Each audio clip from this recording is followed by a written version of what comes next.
Hey guys, Chris here. Welcome back to the podcast. Today I've got an amazing episode to show you.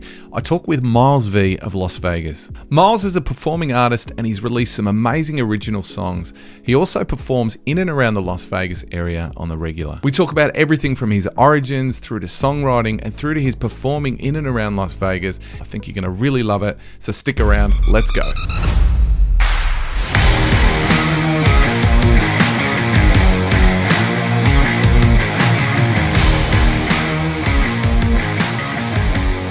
Miles V, awesome to have you on the podcast, man. Thanks for joining us. Hey, thanks so much for having me. I appreciate it. How did you first discover music and what sort of effect did that have on you? Yeah, that's a great question. Thanks so much for having me on. I guess it all started back in 4th or 5th grade, way back in the day, way back in Nam. No, I'm just kidding. I started playing trombone when I was in 4th or 5th grade. Picked up acoustic guitar in 6th grade, had a little punk band in junior high, did the whole metal band thing in high school, and went to jazz school for a couple years in college. And I was just in a bunch of random bands. I was in an indie band, and we were playing in Riverside, California, actually. And that's when I started doing gigs with the band, just playing lead stuff. And I was singing through that whole time. And then one of the places that we played, it was Pasadena, California, and we met a booker who booked out in Vegas. And so he started booking us out there like every weekend or so. And then we started playing out there so much that we eventually just moved as a whole band. And then I slowly kind of broke off from that and did my solo gigging stuff, and it just kind of went from there. So that was kind of the quick timeline. Yeah. So you grew up in the California area, obviously, or Vegas, or? Yeah, I was born in Riverside and then grew up a little bit in Arizona, went back to Riverside probably around when I was like 21, started doing some open mics, started, just networking in the scene. Started playing my first shows, singing on the mic. You know how it is when you first start. It's all those nerves and stuff you got to get past, all those barriers, and then just started meeting a lot of people in the music scene, and just jammed with everyone. I was pretty good at lead stuff like early on, so I kind of leaned on that and played a lot of lead for a lot of different bands, and then slowly, just as my singing got better, started doing my solo stuff. So, yeah. Is that similar for you? Yeah. It was. I had a bit of a different upbringing. Obviously, I was into music obviously since I was a kid, and I grew up in the 90s. So the bands that I listened to back then were Soundgarden, Smashing Pumpkins, and obviously the time of Nirvana and all of that stuff. So that's what inspired me to sort of pick up the guitar and learn. And so I was about 12, 13 and started picking up the guitar and playing. And I focused on production and then moved into performance later in life. But I was gonna ask you, like, when you first started playing the guitar, though, what particular performers like inspired you, or who did you sort of hear and relate to and think, I'd like to do that? It had to be probably the first performances were just on like MTV.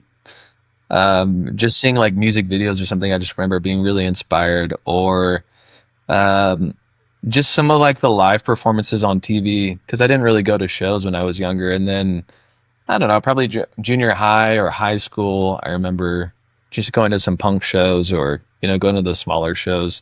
Definitely a lot of metal shows back in the day. That just I don't know. Yeah, you just it kind of excites you in a way to where you're like, oh man, this music is moving me in a way, and you kind of have to just follow that, and you kind of have to figure out what that is. Yeah, I like how you put it there. That's it's similar to me. You don't know music has an effect on people that is just like nothing else. Like, and it still baffles me today when I listen to music. I just don't understand what it is that moves people so much. And it's a fascinating thing to follow, you know? So I imagine that music itself was more of a, something that you wanted to follow rather than a corporate 9 to 5 and go get a job and become an engineer or something like that. Is that what it was? It was just that music was more of this, I guess, attractive force that you wanted to follow? Yeah, I guess it was, I don't know. I just remember like playing trombone like for the first time with the band. And it was, I don't know, just with anyone that's played with a band, there's some like special moments where everything gets, you know, real big, and then it makes you feel this thing. And I don't know, it just, it kind of moves you in a way to where you're like, oh, this is something, there's something there. You know, you don't really know how to describe it, or you don't know what it is, but you're just like, oh, there's something there, and I liked it, and I just want to keep going with that. And I kind of grew up with like, you know, skateboarding and dirt biking and stuff like that. And I was really into that stuff too, but I don't know. I got hurt doing all that stuff. Broke a couple bones, and then guitar was the one thing that I could fall back on all the time. And so, yeah, I don't know. But then also I had a really great teacher in college. We had just like, me and a couple of my buddies were in his class, and his name was Randy. I don't know his last name, but he was the best guitar teacher. He actually got me to switch my major from business to music, but it was great. We would go into his class, and he would show us music theory and all the different chord shapes and the cage system and all the different scales, pentatonic, harmonic minor, learn all the keys, everything. And it just, I had no idea up until that. Up until then, I just played metal music. So it was more rhythmic stuff. It was more technique. And so all of that stuff really just, I was like, oh, there's a whole nother world that I have no idea about. Yeah, wow. And so, yeah, I don't know. He was definitely a big influence with it. But so when you first started learning the guitar, what you said metal music, was it sort of the cliche, you know, Metallica, Master of Puppets, and, you know, a bit of what is it, Smoke on the Water and that kind of thing? Is that how you kind of learn? Yeah, actually, Seek and Destroy by Metallica was the first cool metal song I learned. But then a lot of the metal stuff I used to listen to was kind of part of like the hardcore scene. And I don't know how it was in Australia, but I listened to like a lot of like Lamb of God, Unearth, As I Lay Dying, Children of Bodom, bunch of, you know, just heavy stuff. But yeah, all that music really taught me a lot. And it kind of set me up, you know, just the way I would practice it. Just very, I would just go through records and just, you know, you would look up the tabs back in the day, and that was, the tabs were like the thing to do. And I don't know, I would just learn that, and it kind of set me up for a good like practice schedule later on in life. So it was good. Yeah. That's awesome, man. And you obviously have a awesome solo catalog of music, which I've been able to listen to, and I really, really love the vibe of what you've got going on. So, I mean, just to run through them, I've got, you know, 2019, you released a song called It's True. Then you got American Girl, you got That Old Truck, all in 2019. 2021, you've got Cali Sun, and 2022, you've got Come and Go. 2023, you released Melancholy Phrase, and 2024, you've got the song West Coast. So I just had a bit of a listen to all those songs, and just like listening to the earlier ones through to what you've released recently. And they're really good. I just couldn't quite put the influence of what sort of influences did you have to create that music, or is it just come purely out of what you like to create? Yeah, I think I really liked a lot of like the pop, punk, indie, early 2000s vibe. Yeah. And I think a lot of that kind of shines through that. I think towards the later stuff, I was more into like Catfish and the Bottlemen from the UK. Yeah. That's more like, I would just say indie rock. Yeah. But yeah, honestly, it's kind of, And then even with like West Coast, I was listening to Dreams a lot by Fleetwood Mac. I had that song on it makes repeat. sense. Yeah. And so it's kind of, I don't know if you find it the same way, but like whatever records I'm really into at the time, I'll probably end up writing a song similar to that. Yeah, it happens. Do you ever write a song and you write a chord progression and then you go, hold on, I've heard this before, and then you look and you go, oh, you've ended and you've sort of actually kind of copied a song. Have you ever done that? Definitely, yeah. Oh. Definitely. Do it all the time. Definitely. It's crazy how it kind of gets submerged into your subconscious and it gets revealed in different ways. But yeah, sometimes that could be a bad thing. Sometimes it's a good thing because then it just, you take it and you put your own spin on it and it maybe works. Yeah. No, look, your sound is definitely, when you mentioned Dreams, it's your sound has got this more just simpler. You're letting the song breathe. There's some good chord progressions there. And I think you're focusing on the melody of what you're singing, and it's great. And I mean, the recent song West Coast, I mean, I encourage everybody to go check out your whole catalog, but really love the vibe of that song, man. It's really cool. And the whole set. I sort of noticed from maybe 2022. Yeah, I don't know. Maybe I'm just coming up with this, but since you released Come and Go, the sound slightly changed a little bit from Come and Go to Melancholy Phrase to West Coast. It's a little bit different. It's less maybe pop punk, more indie, more kind of. There's a little bit more melancholy feel to the sound, a little bit more emotion in it. Does that definitely make sense? Yeah, definitely. It's the last couple songs, I wrote those and recorded those also at the same time that I was kind of getting into like producing. As musicians, we kind of are the jack of all trades. We at the time I was like learning all the studio stuff. I was working in a studio downtown Vegas, and so I don't know. You start to listen to records a little differently. And I was listening to a lot of indie stuff at the time as well. And that definitely had a big influence. But then I was also listening to like what mics they were using, how are they recording these records, how did they get those like dead drum sounds, you put towels or t-shirts on the drums to get like a dead sound. And it's I don't know, just all those little techniques you start to mess with. Even just vocal effects and all the plugins, Logic Pro and all that stuff. And so, I don't know.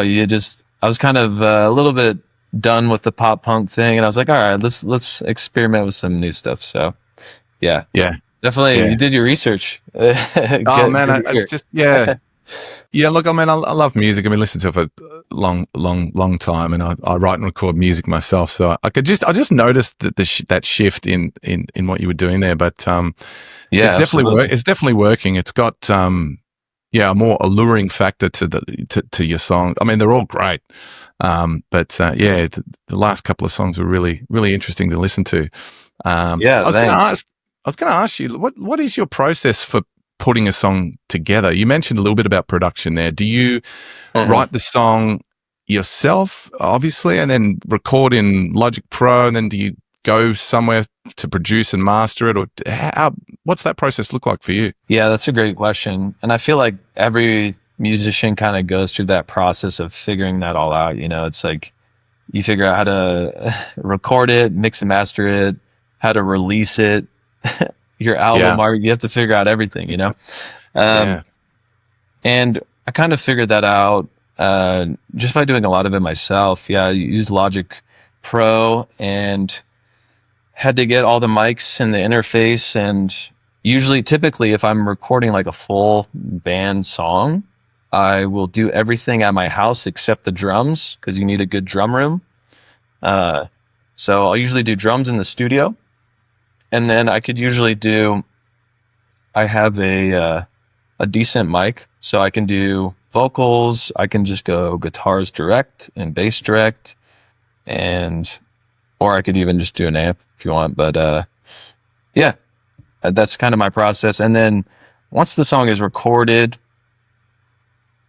I usually send it out to get mixed, because mixing is a whole other thing. And we kind of did the had a little studio thing during COVID where we mixed a bunch of songs on Fiverr. That was interesting.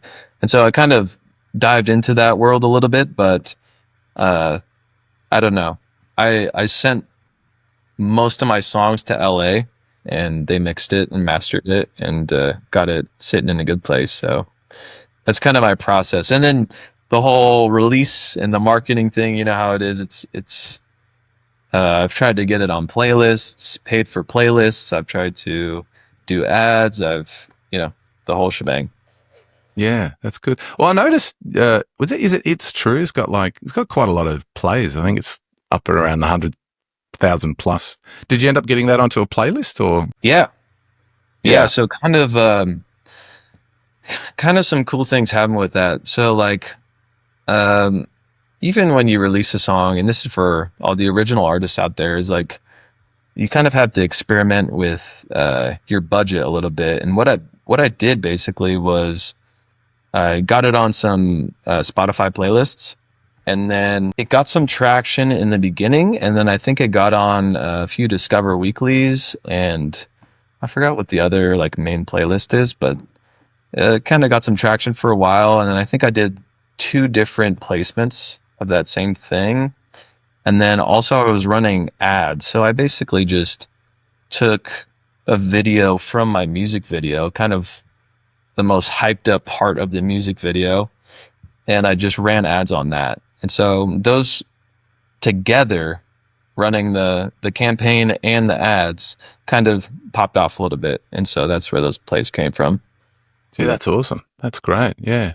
Is it, I noticed in your film clips, actually, I noticed in a couple of your Spotify, what do they call them? The little videos that play when the song's playing.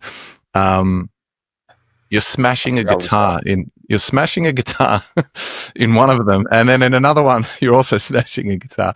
What is it with smashing guitars? Is it just, you just thought that's a good visual to use?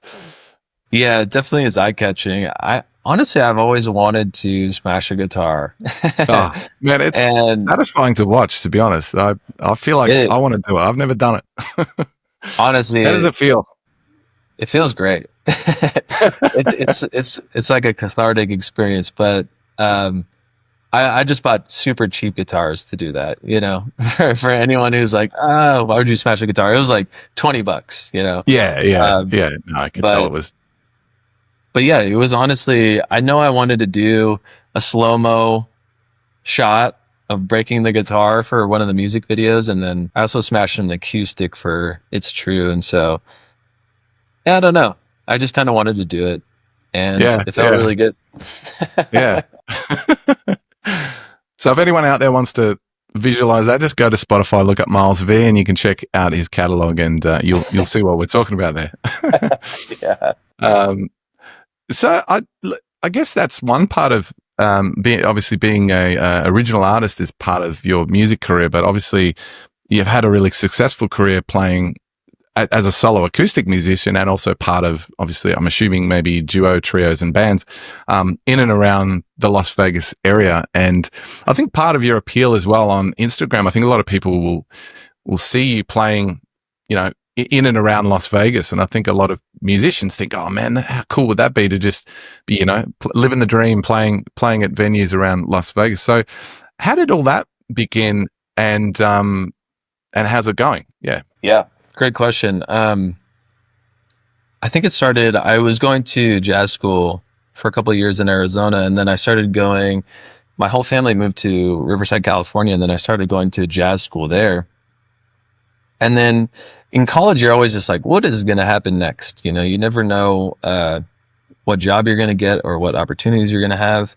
And I started playing in a indie folk band, kind of like Mumford and Sons. Yeah. And we started playing all around Riverside. We were playing all of the venues, basically all of the best venues that paid the best in Riverside, which weren't that many. And I was like, okay, we're kind of capped out here. And then we ended up meeting that booker in Pasadena at one of these gigs. He was managing a restaurant, and he was booking all the bands for that restaurant. And we went there. It was kind of like an open mic thing, but we were playing in the parking lot. We were just jamming in the parking lot, warming up. And then he came outside and saw us playing, and he was like, "Hey, you guys want to play inside?" So we played inside and started going there every weekend. Yeah, he ended up just booking us out in Vegas, and it got to the point where we were all kind of working just normal jobs. I was working at Barnes and Noble at the time, and just kind of basic 9 to 5 jobs. And I knew I wanted to do music full time because that's all I would do is practice and songwrite, and that's all I would do. And I remember writing it down in my journal or in my notebook, just saying that I just wanted to do music full time. And I think it's a big deal to. It sounds so cheesy, but I think it's a big deal to write out your goals and kind of see it and read it out loud and look at it often. I think that's a big thing. And so I did that, and and everything kind of happened, and we ended up moving to Vegas and just gigging full time. And it obviously kind of happened over some time, that was probably like a year, but it was one of those things where you kind of just go for it and you go all in and you make it happen. Yeah, that's great. It's interesting that what you said there about writing your goals down, because life is just so fast paced, and we've got technology, and it's so easy to get caught up in everything if you don't literally just simply state what you're sort of wanting to do. It does help you move forward and stay grounded. That's awesome. Absolutely. I guess during your time playing gigs in Vegas, is there any have you had any memorable gigs that kind of stand out, or is it all just a blur of just gigs? Yeah, it kind of is a blur of gigs, but there's definitely been some moments, and I don't know, it's kind of been crazy because I've played with a lot of different groups since when I actually first got here. I was actually playing bass for this other great singer, and so I was playing I did a bunch of cool gigs with him. Did a really cool wedding gig in California with him. Played a bunch of venues around Vegas, and then I was also playing with that other indie band, and I was doing lead guitar, and then I started singing and doing solo stuff. But yeah, I got to do some cool stuff. We played the biggest venue in the Virgin Hotel. Got to play for like 5,000 people there. I've got to play at the Bell of the Bellagio, which you're not even allowed up there. I did a private gig up there with a violin player for, I don't even know who it was. It was some rich couple, and it was some private event, and they brought like a TV up there. You're not even allowed up there. There's no one, you can't even go up there, but played basically every main casino.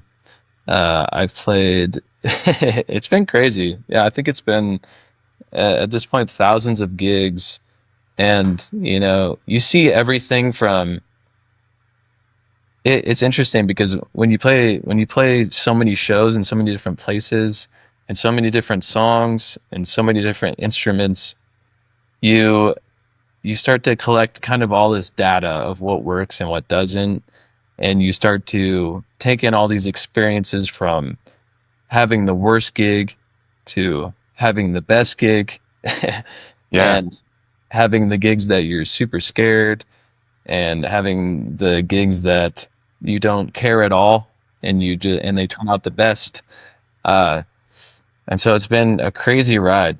But yeah, I don't know if that answers your question. I don't. No, it does. It gives us an insight as to, you definitely would have played at some really kind of opulent looking places, obviously, playing around Vegas and having opportunities, like you said, to play these kind of private parties and corporate gigs. Do you book a lot of gigs on your own, or you go through an agency, I would imagine, or? Yeah, that's a great question. A booker, sorry. Yeah, it's kind of both. I do work with a lot of bookers in town, just because there's so many venues, and a lot of the bookers will run like 20 or 30 venues. So they'll have a lot of artists that they're reaching out to. And so I work currently with like 3 or 4 bookers, probably like 3 to 5 bookers, something like that. Just for my solo stuff. And then I play with a few different bands and they have their own bookers. And then a lot of the private party stuff, sometimes that's just word of mouth and they'll just email me, directly, or sometimes it's through a booking agency or an event agency.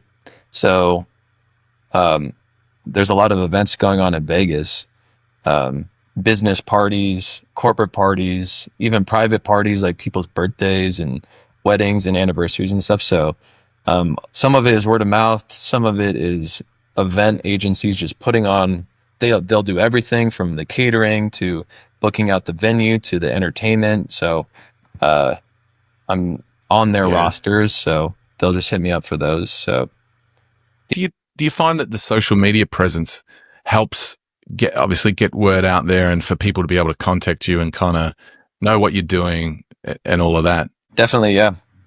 I think yes, because your social media is kind of essentially a promo video. Yeah.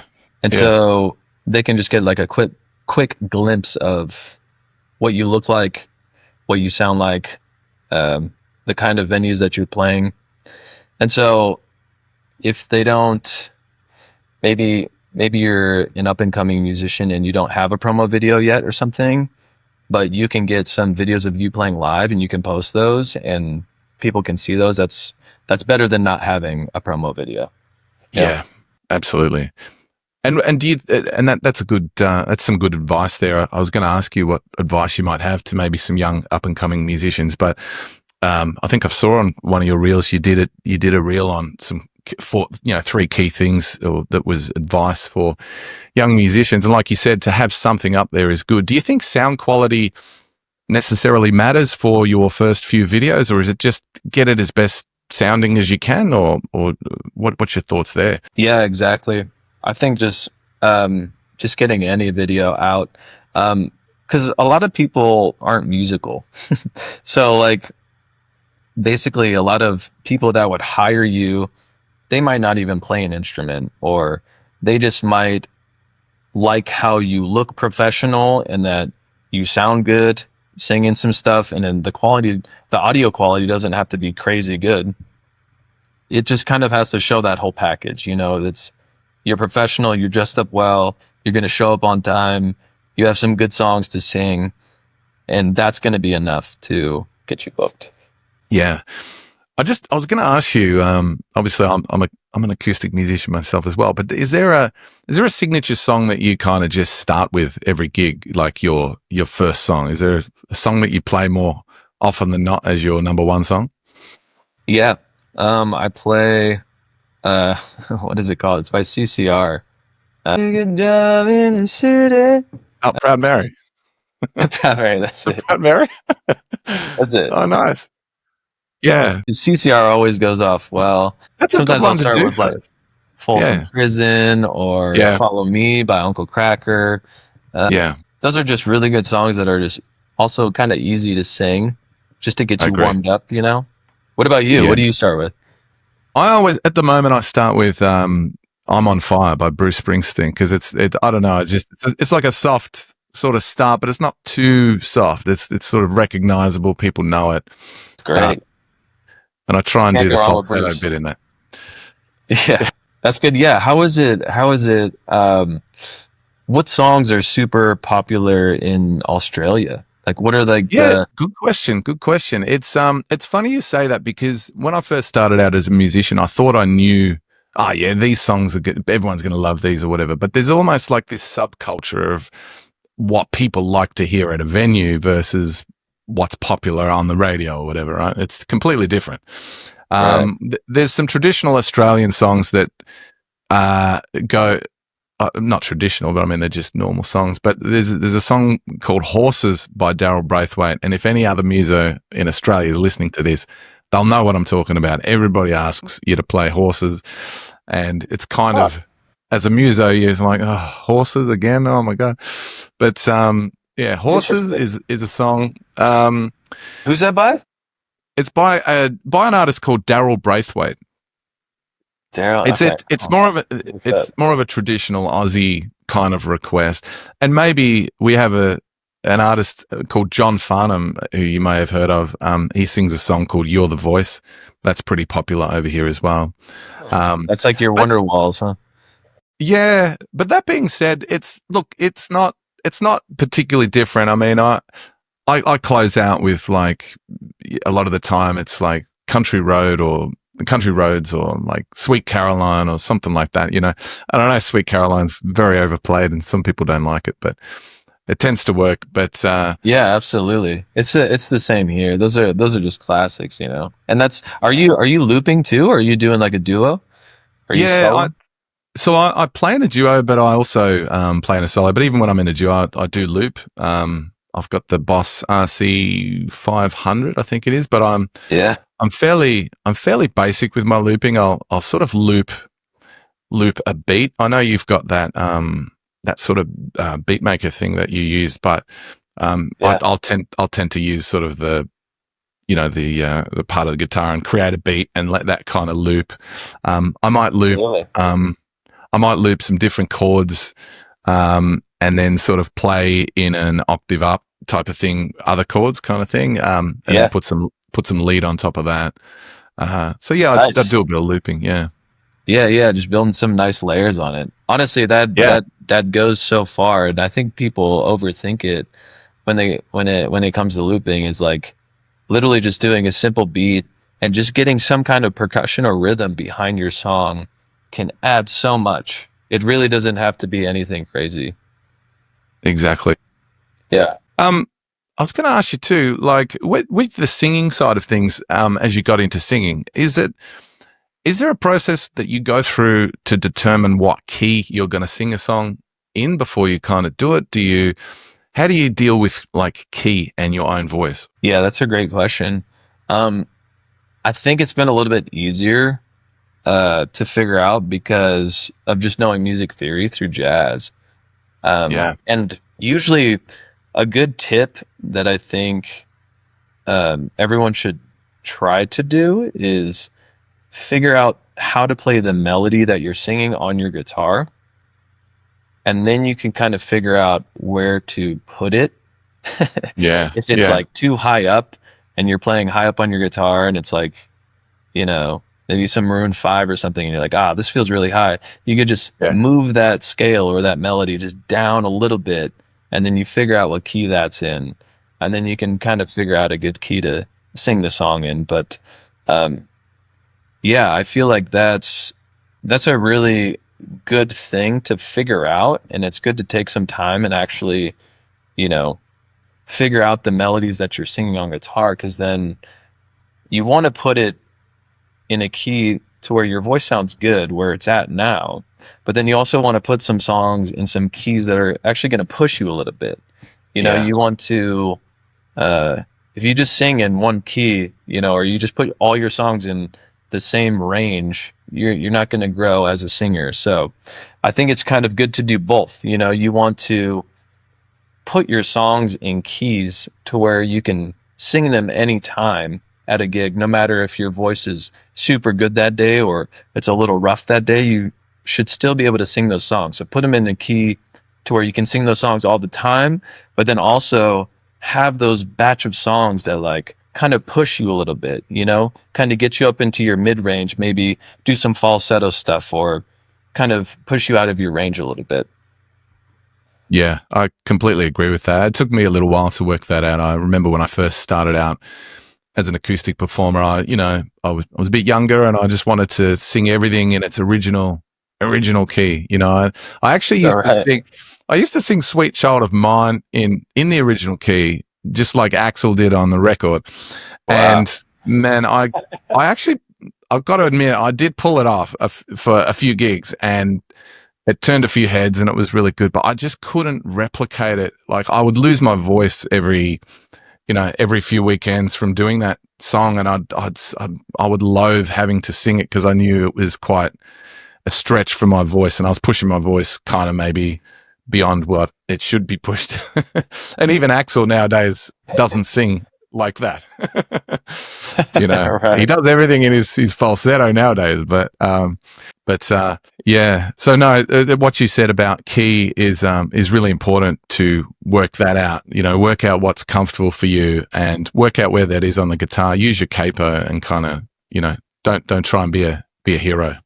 Yeah, and even to go along with what you're saying, like singing's been one of like the toughest things for me to learn. Like I kind of gravitated towards guitar pretty quickly and learned how to solo on the guitar and stuff. And then singing has always just been difficult for me.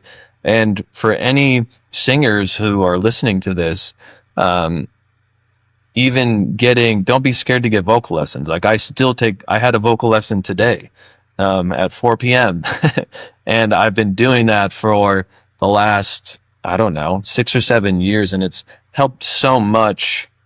And even if you're like an amazing singer, like some of the best singers in the world have vocal coaches, like Michael Jackson and Beyonce and all the top pop artists. They all have vocal coaches, but I would definitely don't just brush it off. Like vocal lessons help so much, and not only with expanding your range and kind of just catching you on all your blind spots, but also with like recovery. Like if you're playing 3 or 4 gigs in a row, your voice is going to be tired, and by Monday or Tuesday you want to recover that voice in a proper way to where it sets you up for the next set of gigs. And so the recovery part is also a big part of vocal lessons. And so I don't know, just to add to what you were saying. No, that's a great insight. Couldn't agree more. Vocal lessons are just like brushing your teeth. You want to keep doing them. But I was going to ask you though, do you have a vocal warm up routine or a warm down routine? How do you look after your voice to be able to do multiple gigs? Yeah, that's a great question. I do warm ups every day. So I'll do a vocal lesson every week, and then I'll basically just record it on my phone, and she'll give me the vocal warm-ups, which are a lot of like lip buzz, like that kind of stuff, different vowels, and then we'll usually work on a song at the end, just to work on some technique stuff. But so I'll do my vocal warm-ups every day before I sing anything, and then I usually don't warm down. But what I've found best for singing is a few things. Sleep. I know that's kind of just sounds like very basic, but that's exactly getting right. good sleep is probably going to help your vocals more than anything. And then also being hydrated, and then also the steam room. If you go to the gym or you have a sauna or steam room, that will do wonders for hydrating your vocal cords.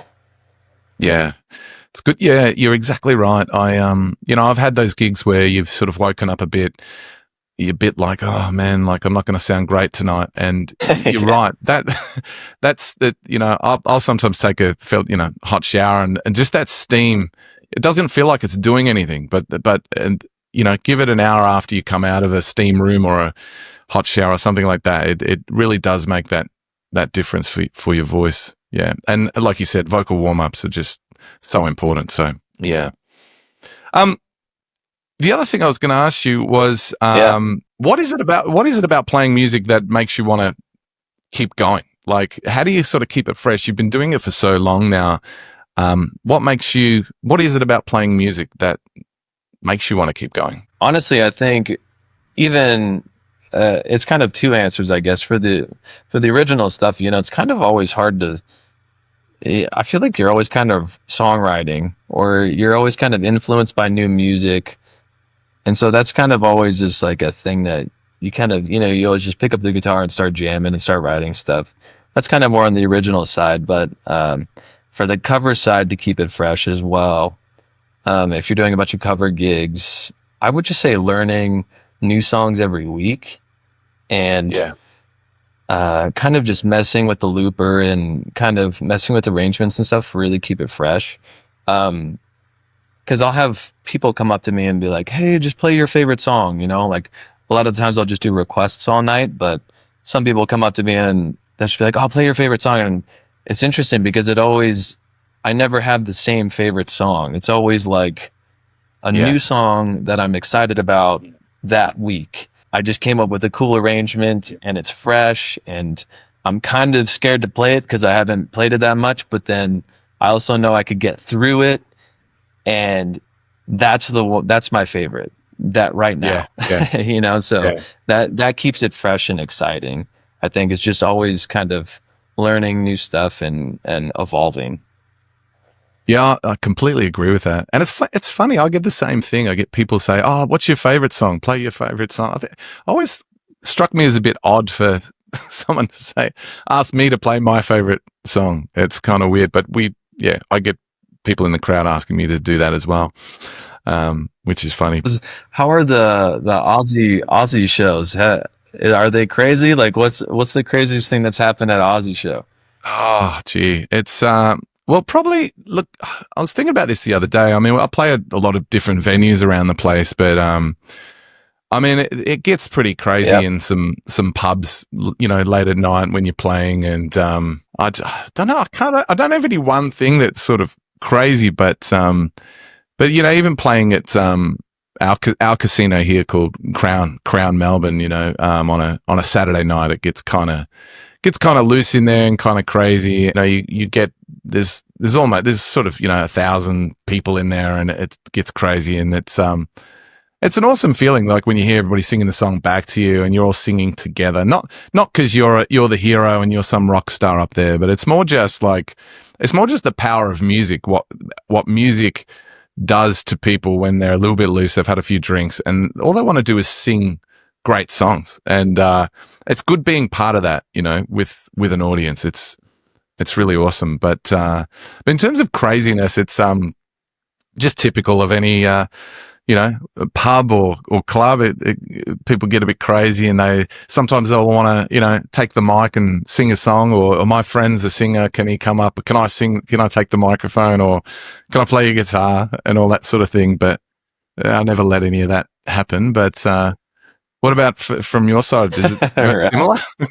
Yeah, the same stuff. I think some people think it's karaoke night or something sometimes, and they'll try and come up and sing, and sometimes I'll let them, and I swear, like 9 times out of 10, it's just been so bad, and I don't know if that's them being drunk, or maybe they're just not used to the key that I'm playing the song in, or what. I don't know what it is, but there's only been a few times where I was like, "Oh, this is a good singer," It's funny.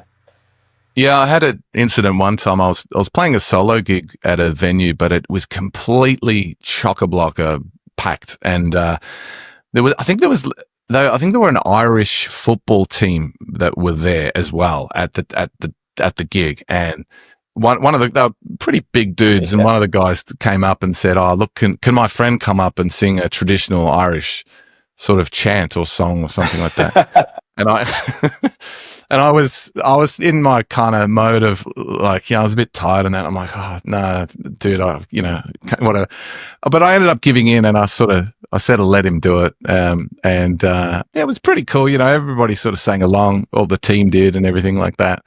And I guess it was just a good gesture, and everybody was happy that I did that, and they kind of engaged with the gig a little bit more. So, look, in general, I try not to do it, but it depends on the situation, I guess. Yeah. Yeah, exactly. Well said. Yeah. And just one last question about gigs, though, like nervousness. How do you handle nerves? Do you still get nervous? Kind of randomly. It's kind of weird, sometimes when you play the bigger shows with a bigger crowd, you're not as nervous. And then when it's more intimate or something, or maybe people that are there, you'll get more nervous for it. Definitely less nervous than I was the first couple years, but I don't know. I'll still get nervous a little bit when I play like a new venue and I don't know how it's going to go, or, but yeah, you kind of, to get over that, because I know that's a big thing for a lot of musicians, and it was a big thing for me in the beginning. And it's kind of like you just put in the reps. You know, you want to be confident in your set. You want to be confident in your looping. You want to be confident in basically your sound. You kind of want to have everything prepared very well before you go to the gig. And I know that's easier said than done, but at this point, I don't worry about how, you know, the verb on my vocal sounds, or I have all my sounds dialed in. I know that I know what sets and what songs work for certain crowds. And so you kind of have to put in the reps until you get to those points where everything is kind of dialed in. And if you don't have that dialed in, then you go through the nervousness and you just push through it and you do it anyways and you learn. Yeah. Yeah. That's good advice.